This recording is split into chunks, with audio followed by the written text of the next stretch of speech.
सबैलाई अभिवादन छ। यतिखेर चाहिँ म पूर्वको ठ्याक्कै यो शिवसप्ताक्षी नगरपालिकामा पर्ने यो चुरे पर्वतको फेदीमा भनौँ न छु।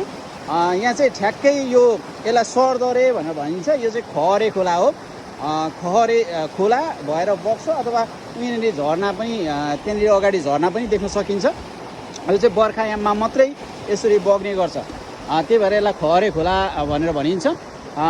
र यहाँ यही ठाउँमा चाहिँ विशेष गरेर यो ठाउँमा यतापट्टि चाहिँ ठुलो चट्टानले बनेको पहाड देख्न सक्छौँ भनेदेखि यतापट्टिको ठाउँमा चाहिँ लदलदे माटो अथवा भनौँ न यो बालुवा मिसिएको माटोले बनेको हो कि यो के हो मलाई ठ्याक्कै थाहा भएन। तर यसको कलर चाहिँ हेर्न सक्नुहुनेछ। यसको कलर चाहिँ ठ्याक्कै यो सिमेन्टको कलरको कलर जस्तै छ। यो चुनढुङ्गा त होइन कतै भन्ने चाहिँ मलाई लागेको हो भन्ने कुरा चाहिँ मलाई चाहिँ लाग्यो क्या ठ्याक्कै।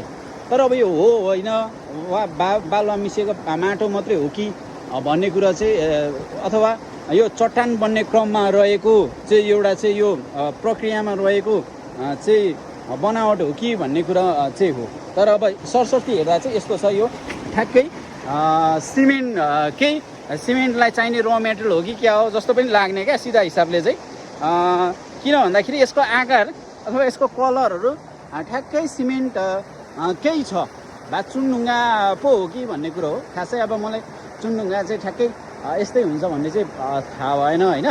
तर यो चाहिँ दुईटामा एउटा चाहिँ हुनसक्छ भन्ने चाहिँ मेरो यसो अनुमान, हाम्रो सिधा हिसाबले लगाएको अनुमान चाहिँ एउटा चाहिँ त्यही ढुङ्गा बन्ने चाहिँ एउटा चाहिँ प्रक्रिया हुनसक्छ। अब यो माटो र बालुवा मिसिएको हुनसक्छ एउटा, कि त एउटा चुनढुङ्गा नै हो। किनभने यसको स्वरूप ठ्याक्कै सिमेन्टको चाहिँ एउटा सिमेन्टको लागि चाहिने र मेटेरियल हो कि भन्ने कुरा चाहिँ जस्तो पनि लाग्यो।